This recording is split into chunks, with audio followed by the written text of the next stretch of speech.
All right, my friends. Here we go. Here we go. Do a little clicky over here. Let's see here. Oh, there we are. Hello, everyone. This is the, I didn't even realize that I do not have a solo cam setup. So here we are staring into the black void of our screen here, just like our life, you know? So hello, everyone. Welcome to the stream today. Thank you for being here. I am missing my illustrious co-host, Will, who is traveling today to LA to see episode 98 of Campaign 3 of Critical Role. So you are stuck with me today for a very brief stream, just tuning in today as we talk about the latest episode of Critical Role, other nerd stuff that we care about. And I did throw in the chat, I said, what game is this music from? We got some good guesses. We got some Lord of the Rings, Elden Ring, Elder Scrolls. Still have never played Elden Ring, by the way, though I own it. Another good guess, Jedi Fallen Order. And then McGurb said, staring into the void, perfect. Love a good existential crisis. You know, that's my daily life, right? So that music was actually from the original World of Warcraft. It is the soundtrack from the vanilla World of Warcraft. It is the Dun Moreau soundtrack, one of my favorites. I love that soundtrack. But all that to say, let's dive into our stream today. We just had this amazing episode of Critical Role, this very atmospheric episode with the Dominox. Very creepy, very interesting. And it seems like the live show is going to presumably have a battle with the Dominox. So yeah, Larissa said, nah, that song's from Conker's Bad Fur Day.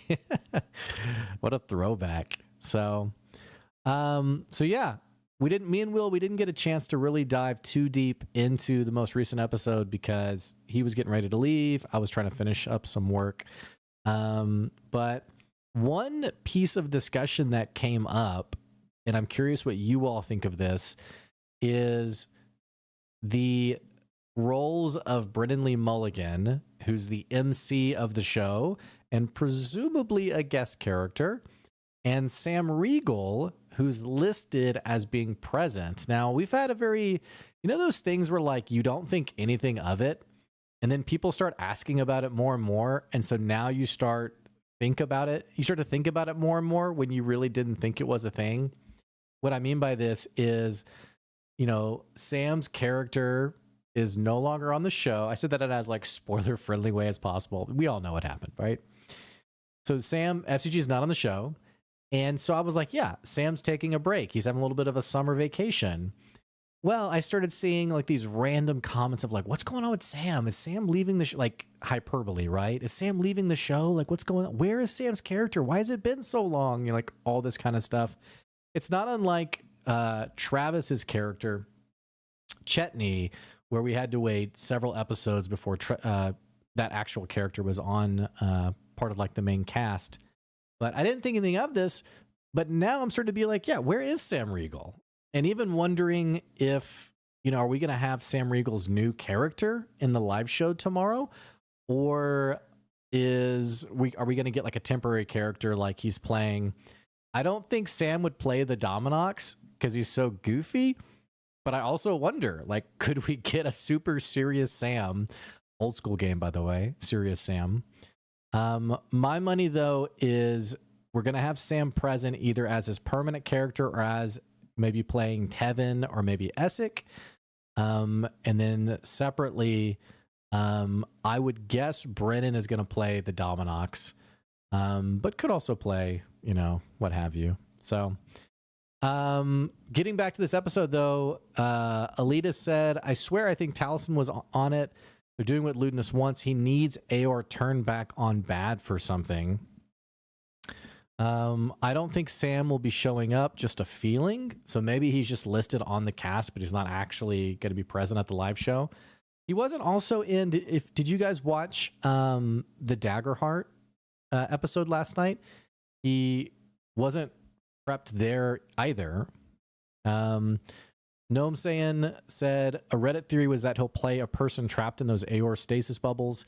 We like that theory too. Will and I have talked about that as being one potential idea. There was the mention in one of the episodes of like the woman who was stuck in stasis, and potentially could that have been Sam's future character? And then Alita said, I keep wondering about that facility they found in C2 where they repair robots. But then they all put his body into their armor, so probably not. Imagine them coming across like an NPC who's like, hey, I can revive your friend. They're like, ooh, well, you know, anyway. I don't think he was, Larissa, in the last one either. I think you're correct on that. So, anyhow, we may see Sam tomorrow. Of course, many of us won't. We're not going to see the actual episode till next Thursday. But do we know if the stasis bubbles, have people tried like walking into them, or is it like an impermeable shield? Like nobody can actually, you know, get into it. Which is very interesting to think about, like there being this sort of like remaining civilization just in stasis, in Aor. I mean, you think about like the technology, the knowledge that they have, which is kind of crazy. So anyway, let's get to a couple of the questions that were on here. I had a couple of questions that popped up. And we're going to do this just in a random order. McGurb said, as a DM, how would you handle the in-game reasoning when a player misses a session? Oh man, this is such a good question. So as a DM, how would you handle the in-game reasoning when a player misses a session at the last minute? In CR, they seem to mostly just have other players Jaeger the character. I've never played D&D personally, so just curious what the average DM does. I would say the average DM, it's preference. It's preference for how they want to handle it. I have seen, and I've even done it myself, where like I'll play the character like they're in the middle of a dungeon. Like the character isn't gonna like leave and be like, all right, everybody, I'm out. I'll be back when you guys kill this huge demon, I'll be back. So I've seen DMs play the character themselves. Bottom line though is it is a very common problem when a player bails last minute. And I think the logistical side of it is that it doesn't really matter how you handle it, whether you can just tell your players like, yeah, they're not here, but you know, we'll just pretend like they are, or you know, they're not going to take like an action in combat or whatever. Larissa, by the way, adds that Jaeger is pronounced Jaeger. Excuse me, Jaeger. I've never even heard this term, by the way. I just kind of read between the lines of like even what you were saying there. So you guys are much smarter than I am. But bottom line, something to think about with your D&D sessions is really setting up expectations well. And this isn't always easy to do, by the way, because at the end of the day, it is a game that you're playing with people, and no one wants to feel like it's work. No one wants to feel like you're like a boss getting after people or what have you. However, if you are the DM, you have put a lot of time into prepping. Like the worst kind of D&D player is the person who shows up and is like, you know, they don't have anything. They're like, oh, I forgot my dice. I forgot my computer. I don't have anything. I'm just here, you know, and they're like, what are we even doing? And it's the person who doesn't ultimately respect the time you're putting into it. So having said that, I think this question reminds me of how important it is to set expectations, and not in a passive aggressive way where you're like, all right, everybody, I mean, I put a lot of work into this. So, I mean, I guess if you guys aren't going to care about it, like for me, I try to be as direct and kind as possible. So I did have a player in one of my campaigns who there was a session where they bailed last minute, which real life's going to happen. And I even tell people that when we first start playing D&D, I say, hey, real life happens. If emergency happens, it's not a big deal. We are going to just press on without you.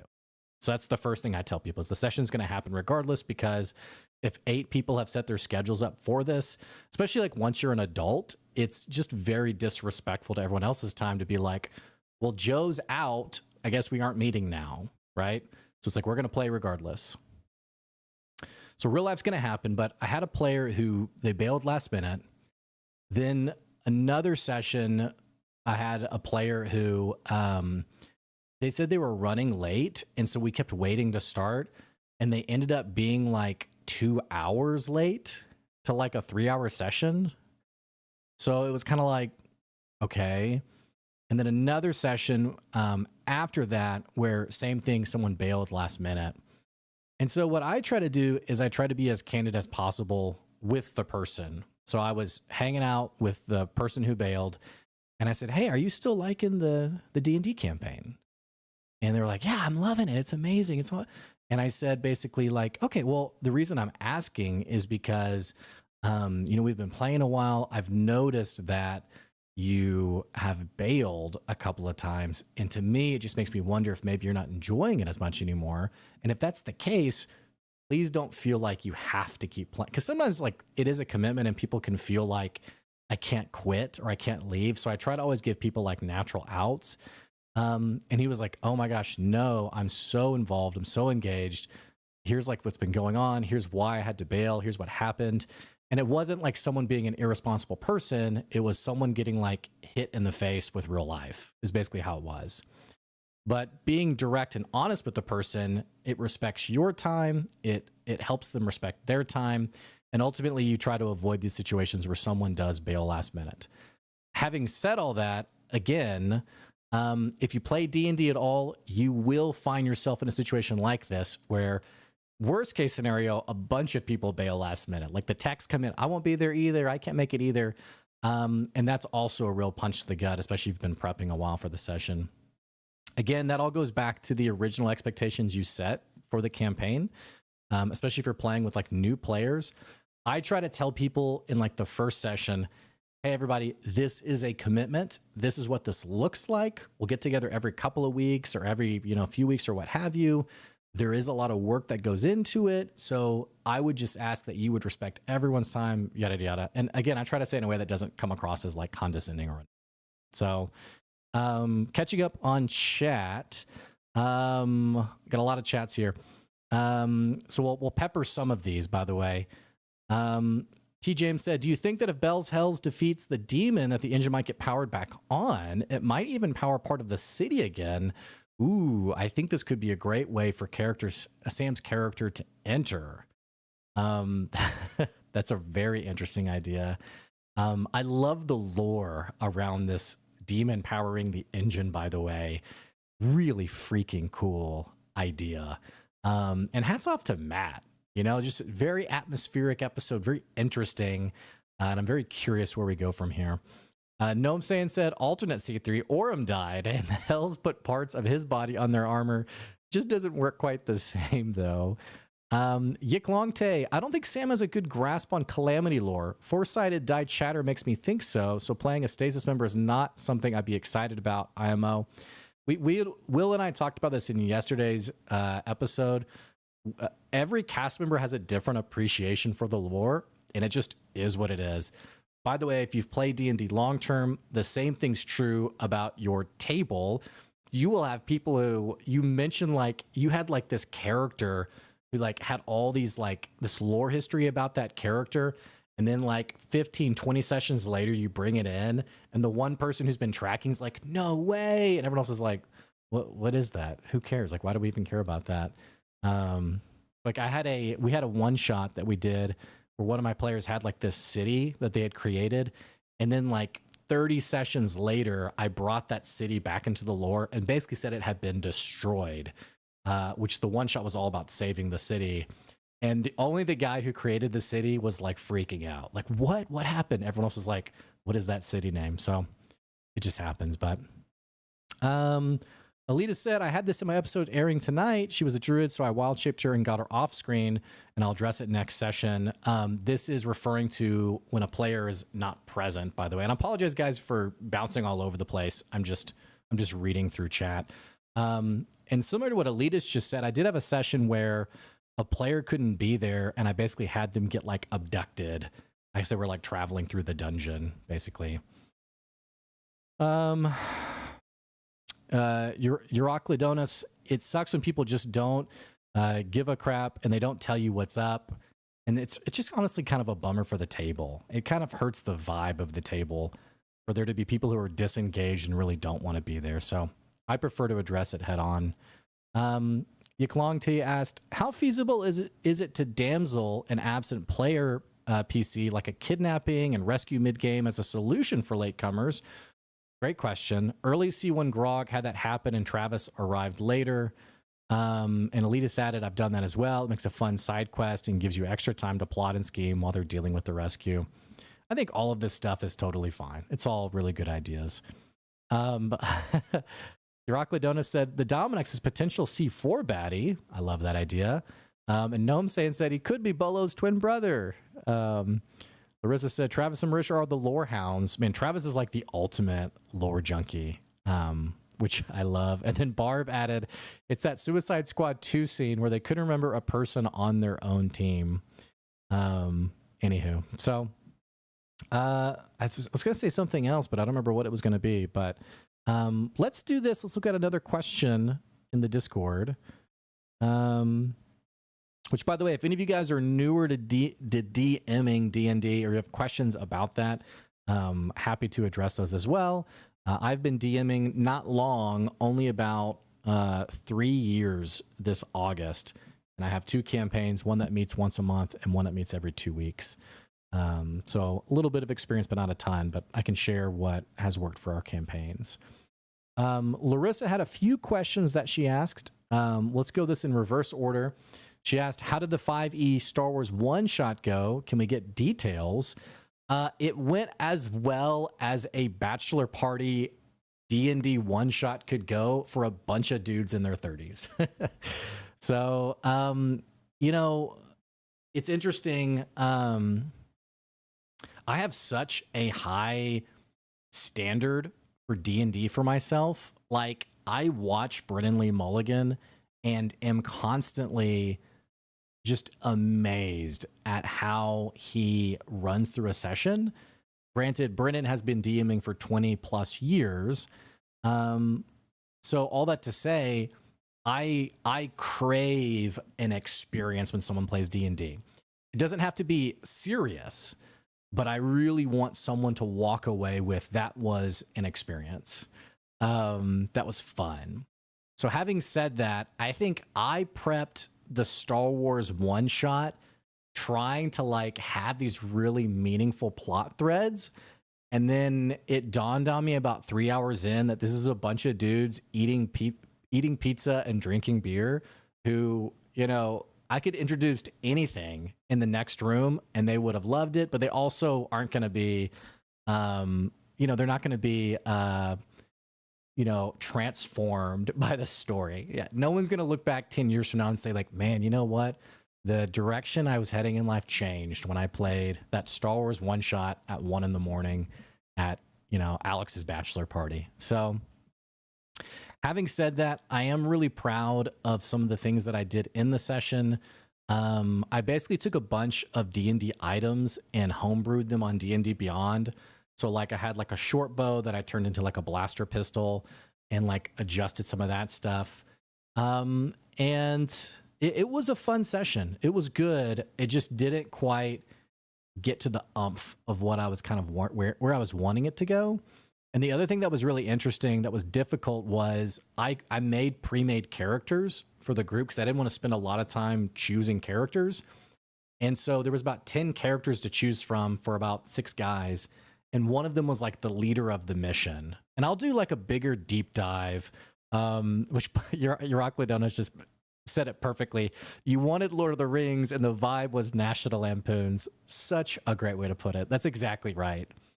Anyway, so I'll put like a longer write-up. The reason I have is because I've been working like crazy, so I haven't just had the time to do it. But I had these characters. The characters were on a mission to go to this planet and stop this Imperial baddie who was looking for a Sith artifact. And the guy who was the leader of the mission basically like lost his home planet to this Imperial officer decades earlier. So he's like the driving force for like why they're doing this mission. Well, he was an option as a character, and then so were several others. no one chose that character. No one chose the leader. So I ended up having to play the leader because the way I designed it, it didn't make sense for that leader to not be there. So not only did I have to play the leader, I had to also plan his demise to get myself out of the campaign or out of the one shot. Because I got into this weird issue where, because he was like the understood leader, everyone was looking at me to make the next move. And I think that's the worst type of D&D. You know, great D&D, and I used to be a high school teacher, by the way. So when I was a high school teacher, something that we would say in education was, whoever's doing the most talking is the people who are getting most from the class. So we always tried to think of ways when you were teaching to not just like teach at students, but like, how can you create something where the students are engaging and they're sort of, you know, they're leading the class instead. And I feel similarly about D&D, but all that to say, I didn't expect no one to choose the character, and I gave them the characters like 3 hours before the session. So when no one chose it, it wasn't something I expected. So I had to just act in the moment, and they were waiting on me to make decisions. So I had so much like mental gymnastics of, okay, I need to play this character, but I need to find a way to get rid of this character so that they can take over like running the mission. So I think it all went fine.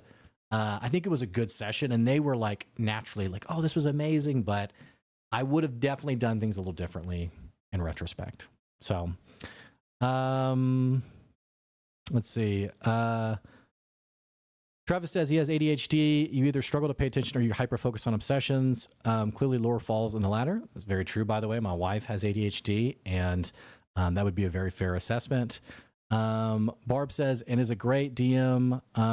You are killing it, Blake, said Larissa. Oh, hey, yeah, 2 of the hot ones present here to affirm you as a great DM. Their words, but I did not call them the hot ones. That's their, I always want to like, for like the random listener to know I'm not like a skeezy random weirdo, but yeah, 2 of our players from the hot ones, which maybe a little semi-announcement. We've been chatting a little bit. We might be having a little Hot Ones episode 2 later on this year. So stay tuned for that. I adored playing with these people. An incredible table, which, by the way, if you love D&D, but you're not necessarily feeling the umph of the table, it might be you don't have the right players at the table. Because having the hot ones at the table, like from the first few minutes, I was like, ooh, this is a fun table. So that's exactly what a skeezy random weirdo would say. T. James, I really enjoy this community. Can I join the Discord? Absolutely. Join the Discord. If somebody wants to link it, feel free. Absolutely, you're welcome to join the Discord. It's an amazing Discord.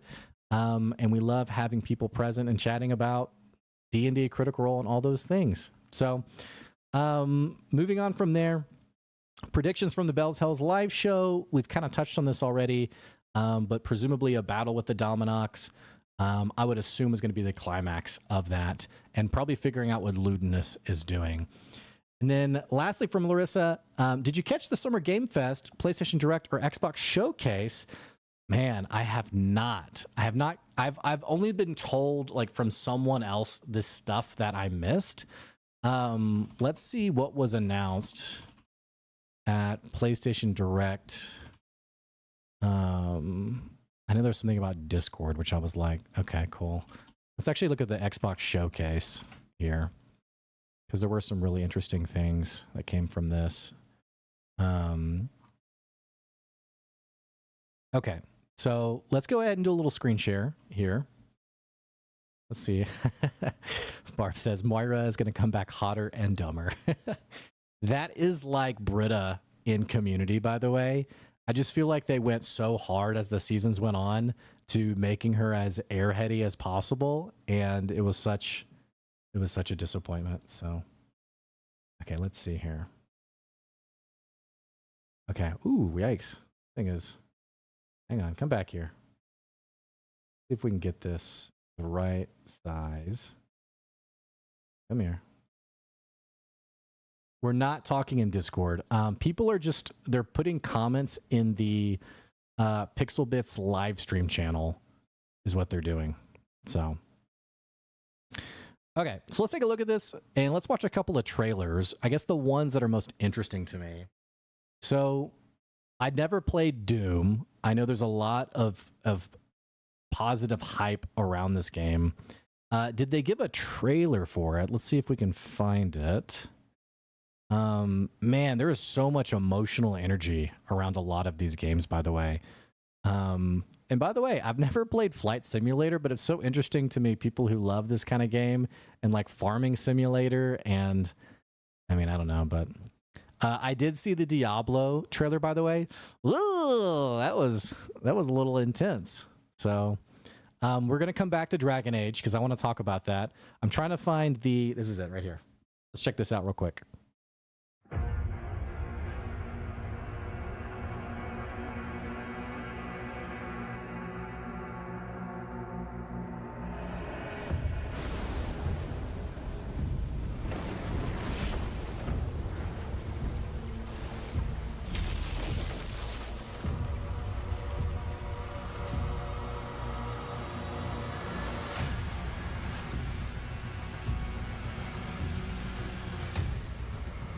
I love the Nordic cape.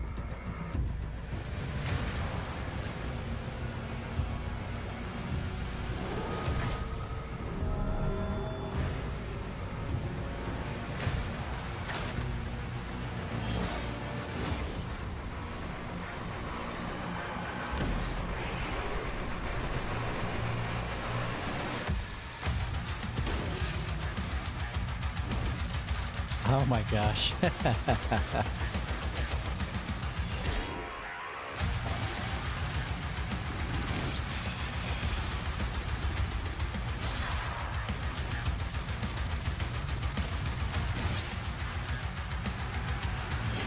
Wow.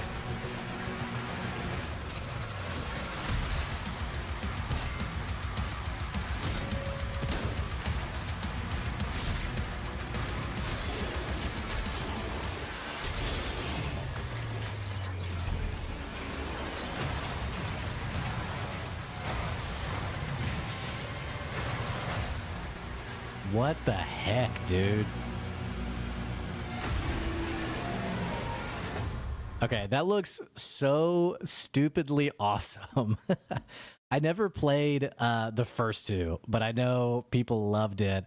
That game looked gorgeous, by the way, and hats off, by the way. I don't know what the developer's name is. What developer made this game? Whenever the developer came out with the earlier Doom, not the original, but like the kind of remake one that was like kind of arcadey and fun. Hats off to them revitalizing that game. Okay, let's go to.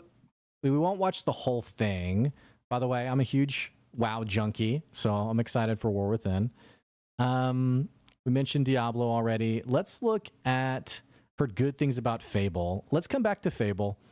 Let's check. Where'd you go, buddy? Where'd you go? What is this game? Star Wars Outlaw. Grand Theft Auto style take on Star Wars. Interesting. Okay. Okay, here we go. Okay, before we watch this, we're not going to watch the whole thing. We're only going to watch a handful of it. So just to get everyone on the same page, there's a lot riding on this Dragon Age game. So if you remember the other BioWare game that came out, Anthem, which was massively panned for, the easiest way to put it would be ripping off customers. What they showed at E3 was not what the game was. They said things about how the game was going to be, even though that wasn't the truth. And then they ended support for the game after many people had bought it. So I do not have warm feelings towards BioWare. Anywho, so as the story goes, when Anthem it was clear it was going to die, they began to pull a lot of talent to redirect it onto Dragon Age, which I'm assuming this is the Dragon Age game and not like a spin-off game, but somebody please let me know if this is, you know, sometimes they'll have like a main sequel and then they'll have like a side game that comes out instead. But all that to say, there's a lot riding on this game for BioWare, so I'm curious. This is the first thing I've seen about this. So I love the original Dragon Age. I thought it was an amazing game. And again, we won't watch the whole thing. We'll just check out what it says.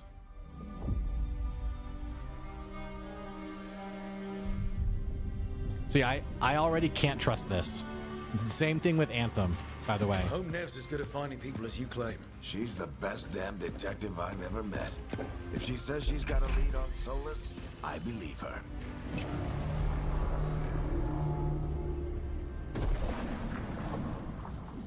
Should we be in more of a hurry to get out of here? We don't want to look conspicuous. Just get out of here nice and casual. Find Nev Gallus and stop Solus. Solus. I like that name. Okay, so immediately it's third person over the shoulder, which the original Dragon Age wasn't it over the top? But that Inquisition was like this, right? You still think you can talk him down before he starts his big ritual? That ritual is going to tear down the veil. The only thing separating us from the Fade and an endless number of demons. I have to talk him down. Yeah, what's a Mosaic story? You know what I'm saying? Wait! But I didn't do anything! Get down. Are they after us? Is it because of the bar? Word travels fast in Minrathous. We've got to help her. This kind of feels like Baldur's Gate 3.5 a little bit, arrested, especially which could be good or bad. Depends on if they're, you know.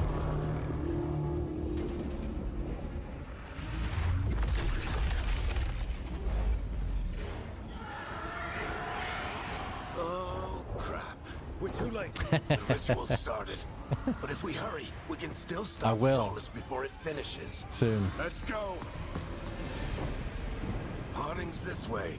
All right, Get us to Dumont let's skip Plaza. ahead just a little bit. Oh, nice. Okay.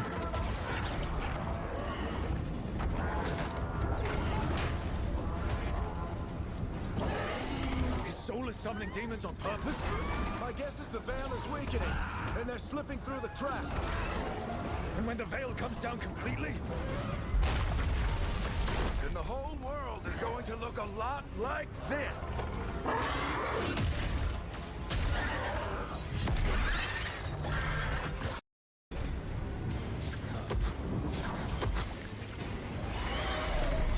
I'm actually not so wild about I don't know how to say it. This is like a total personal preference thing, but when you're in like an atmospheric, like something's happening in the game, I personally don't like the cutaways from you're playing to, and here's like another short rendered, you know, cinematic. Cinematic's the wrong word, but it's just a little too jarring, I think. And I can't think of a good game that does this well. I was gonna say maybe even God of War does this well, but it makes the authenticity of like you're in this incredible experience kind of get. It's like, oh, I'm experiencing it, now I'm watching it, and like going back and forth is kind of a weird feeling sometimes. You're safe. Okay. All right. Okay, some Point. dialogue. Specialty.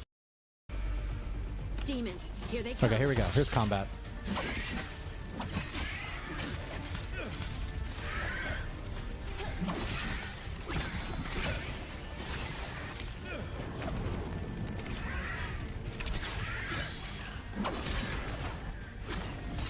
Last of them.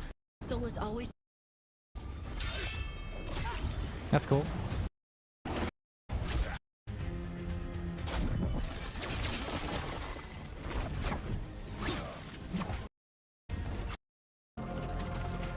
Come on. Let's skip to the end here.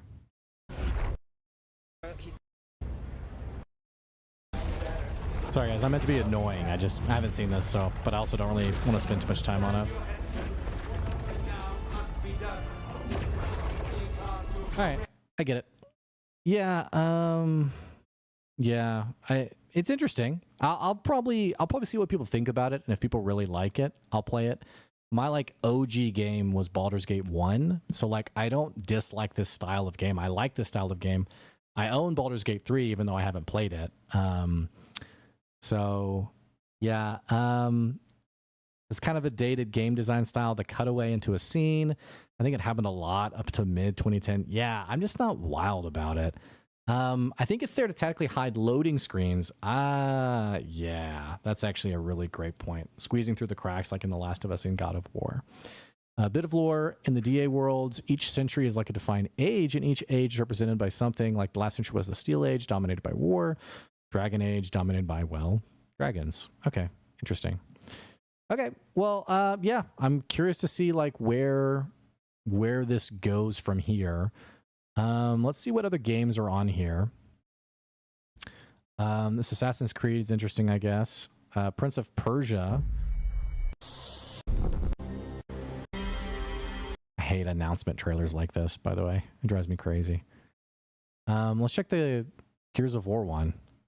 OG Gears of War 1 and 2. So good. So good. Mad World. Y'all remember that trailer with the Mad World music behind it?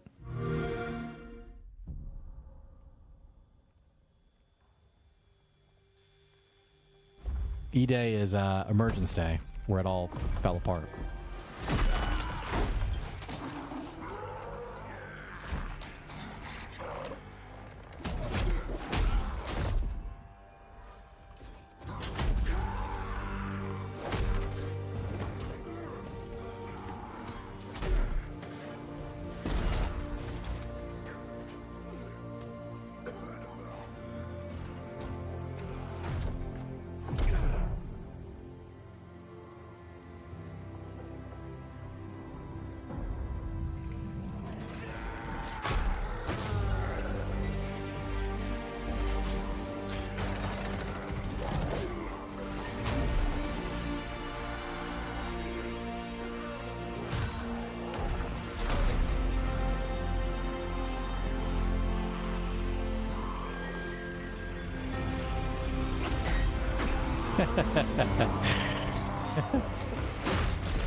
Man, what did I say?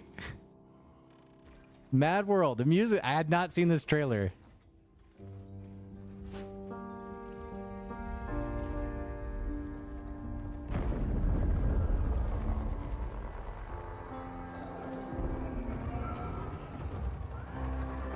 Yeah, it's a prequel.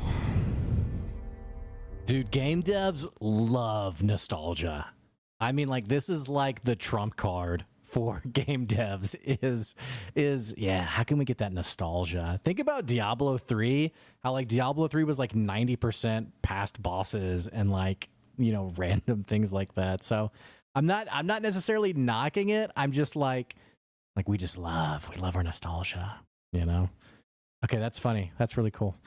All right, I don't really see. Oh, let's check the Fable one too. I heard this was really cool. Fable, another great game where I played the original one and then kind of fell out of it, but the original one was an amazing game. Nostalgia is money, by the way, and I get it. It's like how many more stories can we tell with Marcus Phoenix?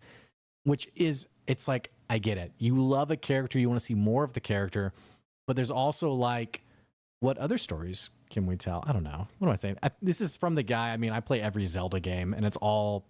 I mean, Link has been through it at this point, but. All right, let's check out Fable. Oh, right. You. So, you want to know all about heroes, do you? Well, you have come to the right place. Because who better to tell you all about them than perhaps the greatest hero of them all? Yeah? There he is, in all his finery. Cheers.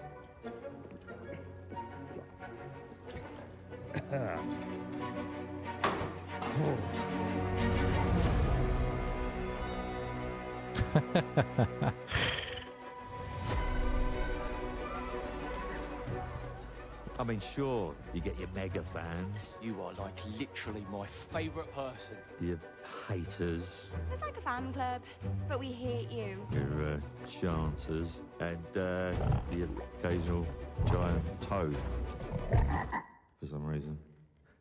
But it's more than that. It's about the choices you make.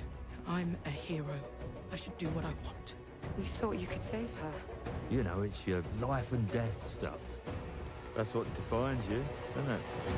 Really, stays with you. I knew this one hero.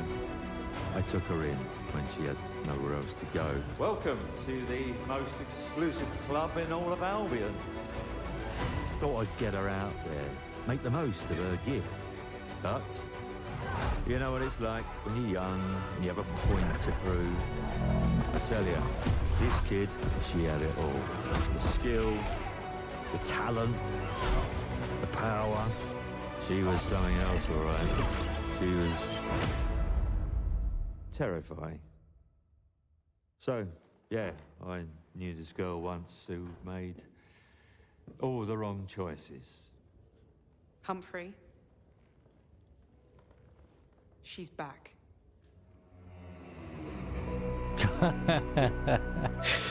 Okay, that was really cool. That was I'm cool. going to fix it, this place. And no one is going to stand in my way.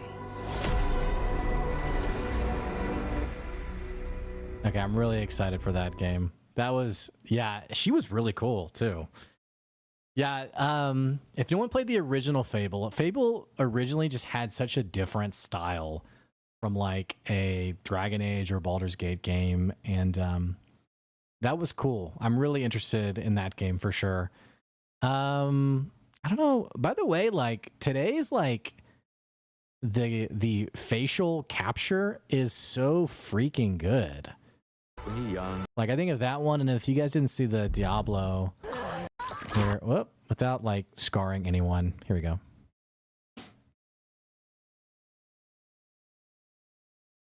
Here we go. Like her face here, like dude, today's I'm just like, good gracious, it's crazy. Yeah, okay, Barb, that's the perfect way to put it. Shrek open world. Okay, cool. Starfield, never played it. Call of Duty, don't play it. Let's see the Xbox game show. Anything new here? Ooh, a gameplay trailer. Oh, this is a different game though. I thought this was Fable. All right, did someone say there was a Elder Scrolls announcement? Did they remake Snake Eater? Like they did.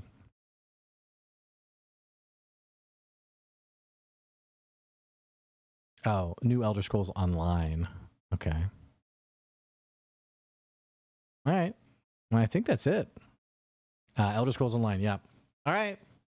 Well, squad, I think that will do it today. That was a fun stream. We will be back next Friday and chatting some more. If you have any questions, comments, you want us to check out a game or an announcement or something, you can just drop it in the Pixelbits live stream channel and we will talk about it. So all that to say, much love to you all. If you're going to the live show, there's a channel for you as well. Otherwise, stay out of it so that you don't get things spoiled. And much love. I will catch you later. See you all.